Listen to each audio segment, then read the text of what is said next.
Hey, I'm new to G7 validation, and I have been told by the boss that I will be conducting a collective training validation as the team lead. I have no idea where to start. This section, let me tell you a story about my first collective validation. First, you must remember that collective training in the Army is when a group, it can be a section-sized group or bigger, go out to the field to conduct an exercise based on battle task standards. We validated the exercise plan and the battle task standards. Before you can get to the fun part of going to the exercise site, there's a lot of planning involved. After the Chief of Validation tasked me with the Maple Resolve validation, I attended a planning meeting in Ottawa. At the meeting, the members planned the exercises, what battle task standards were being assessed, and they even created a schedule for the events of the exercise. I made sure that my validation was put on the schedule. It is best to schedule one of the last days of the exercise for your validation. After returning from Ottawa, I developed my validation study plan and my operations order. This just organized my thoughts. I showed the boss my plan and he approved it. I organized the flights, rental van, and accommodations for the whole team. There were a lot of forms to fill out. The next thing I did was gather up a team. The team was built from the members of G7 validation. We had a meeting and we divided the work among the different members. The team consisted of 4 people total, including me. I added 2 subject matter experts and a training development officer. I had the subject matter experts create the interview plan based on the battle task standards that were picked at the planning group meeting in Ottawa. The training development officer built the electronic surveys based on those same battle task standards.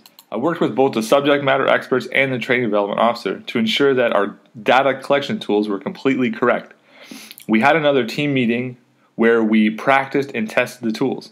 When everybody was happy, we loaded the electronic survey onto the standalone computers, packed up the digital voice recorder and the computers, and brought everything to CMTT to ship everything to Wainwright. During the entire process, I kept in contact with my stakeholder from Wainwright to let him know about the process and where everything stood.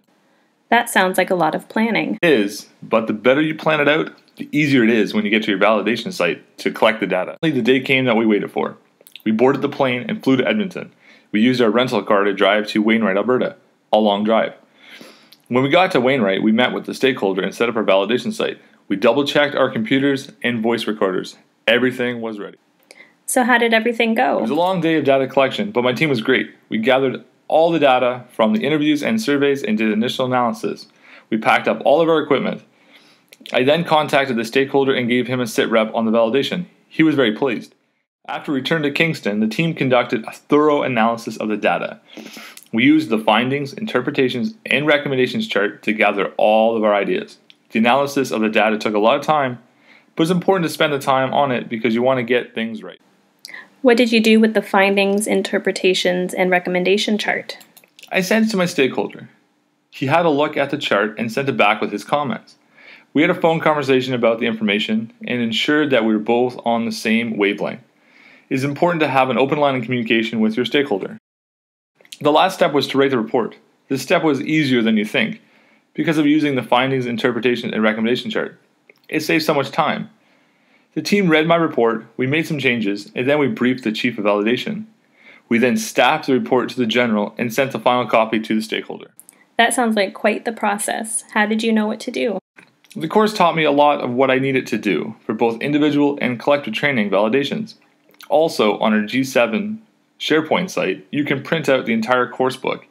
It breaks everything down, so when you have to do a validation, either individual or collective, it guides you through the process, and it also includes every template and document you will need. Thanks for telling me your story. Good luck!